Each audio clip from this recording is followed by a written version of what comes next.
Hey loves, welcome back to my channel. It's been a hot minute since I'm back and I recently got a haircut and I super love it kasi I'm trying to do away with tying my hair kaya pinaiklian ko na lang siya ng ganyan and I hope it does suit me and it does look good on me. By the way, I'm filming using my phone only today kasi gusto ko quick lang and nandito lang ako sa tapat ng window ko, wala na rin akong lighting and all. So today nga pala, yung gagawin ko is my very signature look.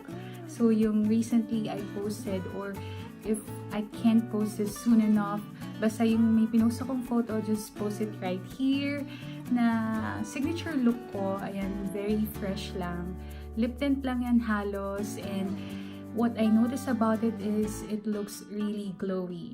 And I tell you, this look will really get people look at you and say na, uy, ang fresh mo. O kaya, uy, parang bumabata ka lalo. Yung mga ganong compliment.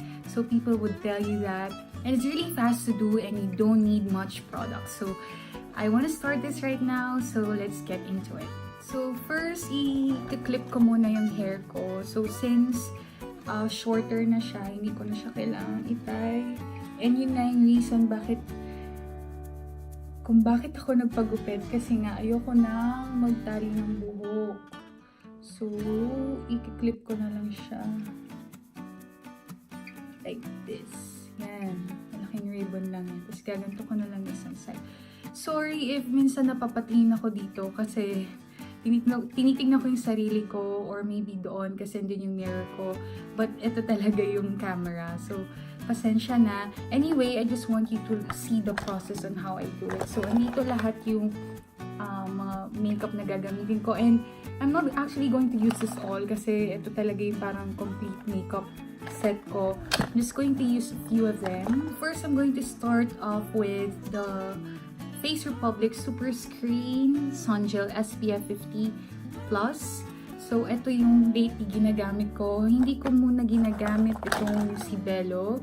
Kasi, wala. Kasi, diba, mainit ngayon, summer. Anyway, ngayon naman, parang naging tag-ulan na. But, I still prefer using this. Kasi, this provides the real goodness of glow. So, magugustuhan niyo talaga to. And if you want, you can buy the sachet first na 20 pesos lang. I don't have it kasi nung una yun lang din yung ginamit ko. Kasi tinatry ko muna siya kung okay siya. And it's okay naman, so I bought the full size. And this full size is 499 pesos. So, okay lang din naman. Ayan, I just put it everywhere. And then just blend it.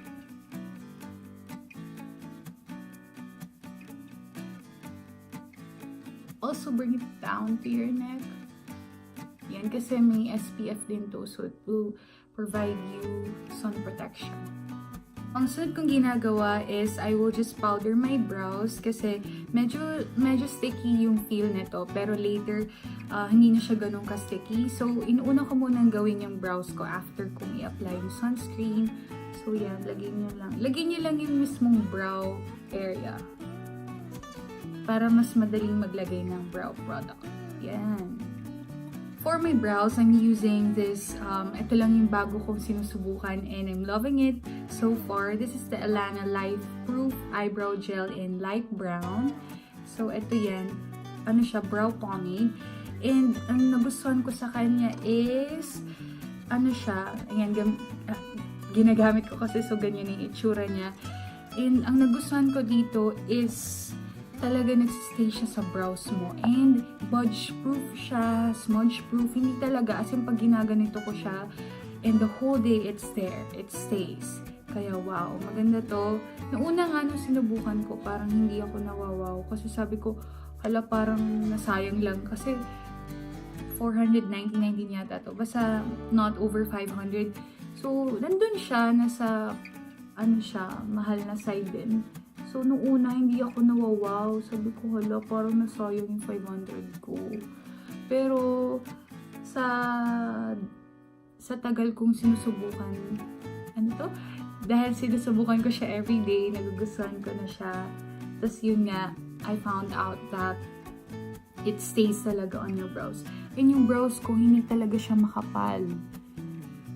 Pero, and it looks natural even you put this product on your brows. So, ang ginagawa ko lang is parang tinatap ko lang yung brush ko, or sometimes I parang scratch it. Pero wala namang masyadong nalalagay dito sa brush. Ayan, so pagtingin nyo na parang napasobra yung lagay nyo, just get a spoolie, tapos i-brush nyo lang siya, and it will blend easily. Ayan, nawala na agad, diba? Easy lang siyang gamitin, sobra. Before I do my other brow, gusto ko ipakita sa inyo yung itsura niya. Ayan, so even if it's pomade, it still looks natural. Yung brow-like lang, ganyan lang yung itsura niya. And hindi pa ako tapos dyan. So later, aayusin ko pa ulit, parang may final touch ako dyan. Later, I will show you. So, tapusin ko lang muna tong isang brow ko. Ayan, natapos ko na siya. Mamaya may finishing touch ako dyan sa brows ko. So, now, ang gagawin ko naman ay magko-concealer ako. So, since wala akong anything coverage sa face ko, kasi nga before yung ginagamit ko yung Bello, yun na yung parang nagpo-provide ng coverage sa akin. So, ngayon, since gusto ko lang super minimal lang ng makeup ko these days, so ginagamit ko tong Naturactor na concealer in the shade 141. Ayan, actually, this isn't my perfect shade or desired shade, pero kay mama kasi ito kinuha ko lang sa kanya. So, medyo peachy kasi yung tone nito, but it's fine, I can work with it.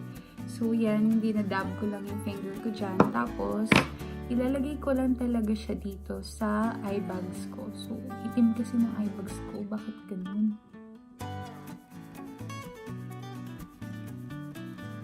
Ayan, I don't wanna put too much kasi nga peachy yung shade niya. Para nagiging gray na siya if mapasobra ka. So, don't really go super generous on this process. So, yung sakto lang. Yung tama lang. Pag feeling mo, parang okay naman. Tulad niyan. Unlike this one, super dark niya. So, this one is a bit better. So, I think okay na yan. Tapos yung kabila naman.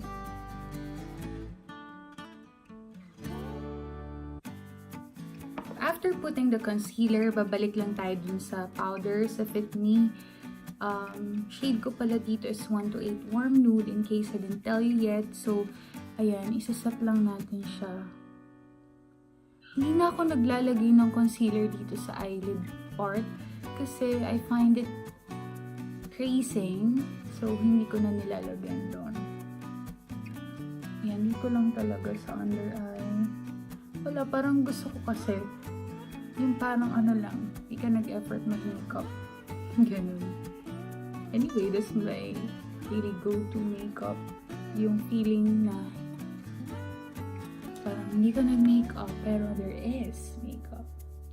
Magbo-blush na tayo. So, yung ginagamit ko, yung EB Advanced Blush Duo and Summer Fling. Yan, ito talaga yung ginagamit ko all the time. So, I use this shade.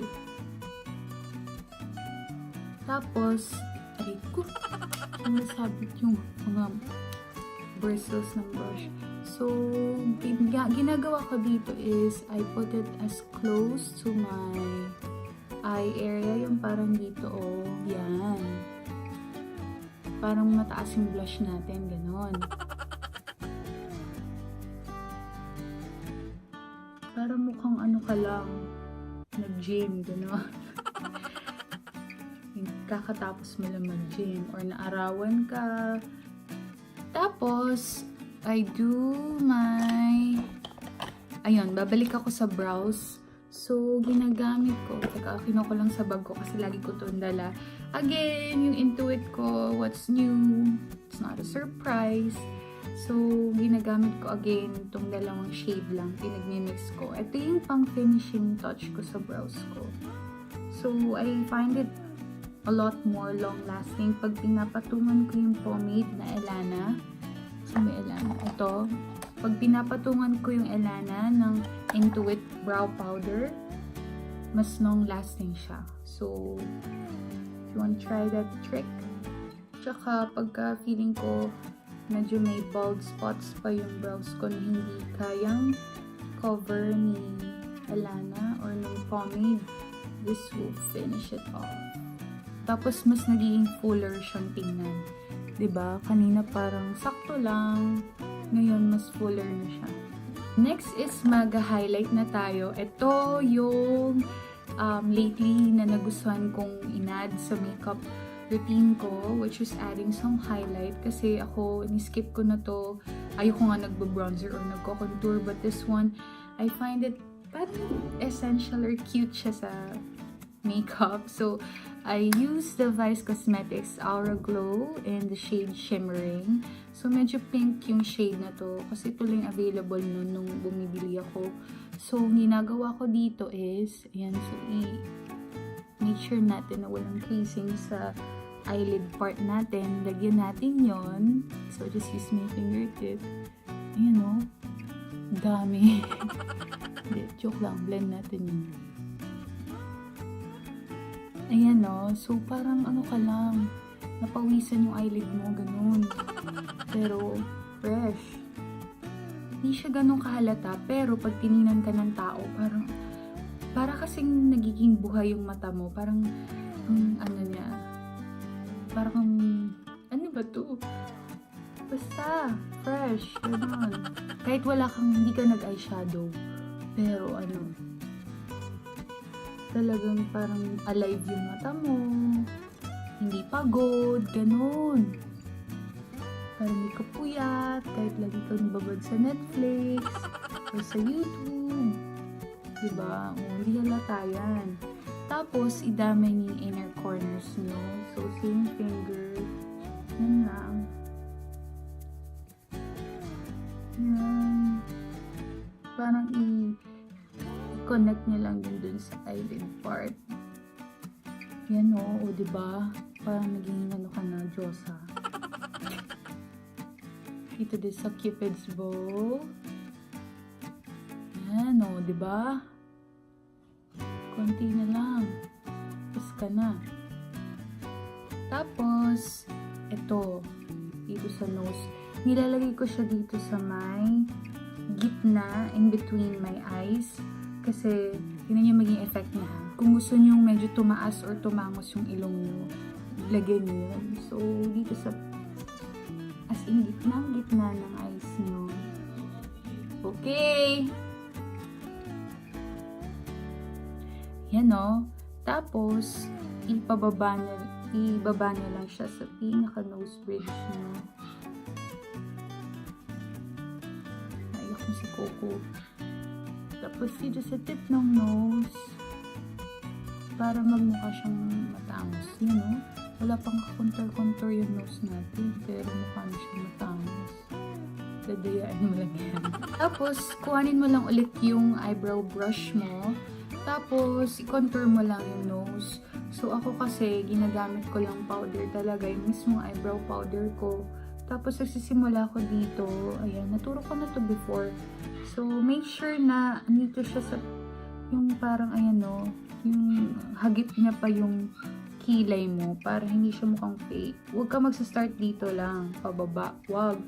Dapat, mula dito.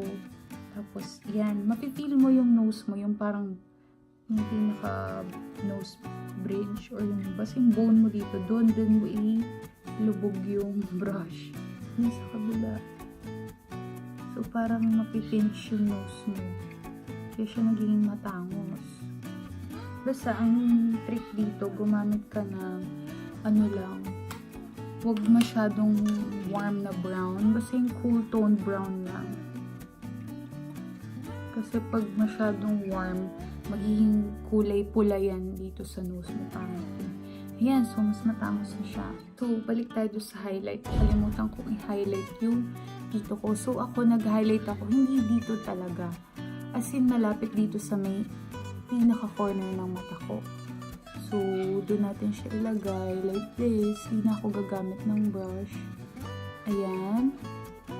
Yan, parang i-wiggle na lang yung finger mo dyan. Tapos, lagyan mo din yung ilalim ng brow bone mo. Yan. Tapos, yan. Pag ganun lang.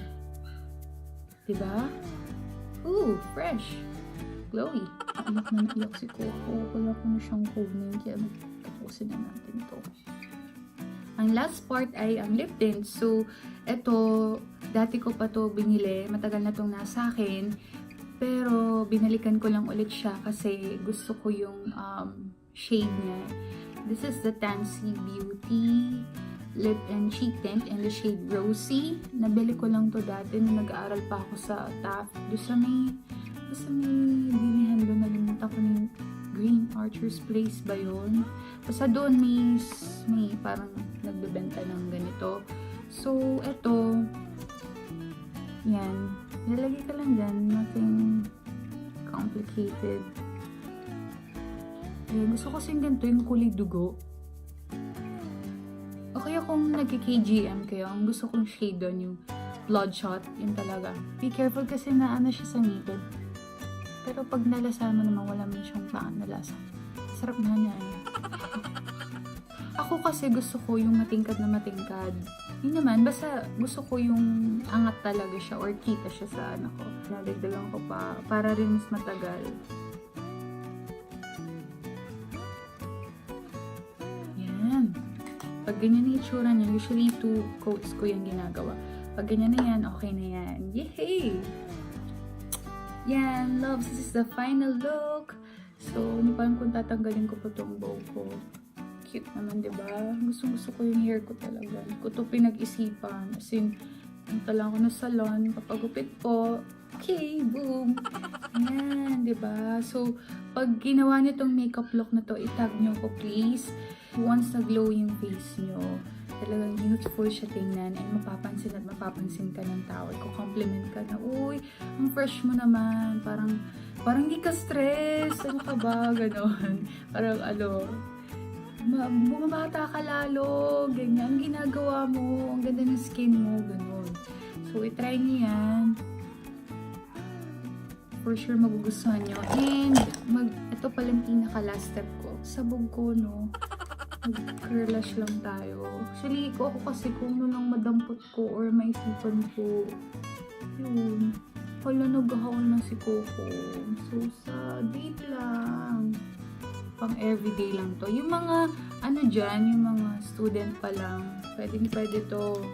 Ito talaga yung mga makeup nyo. Ito, ay nako. Kaya hindi ako napagkakamalang nag-work gawa niyan. Char! That's it, loves. I hope you like this video. This mini tutorial or wala update lang. So, I hope you liked it and I hope you do try it. And please do not forget to like and subscribe to my channel.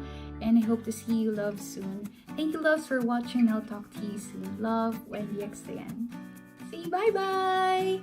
Bye-bye, guys! This is Coco! My Coco Ball!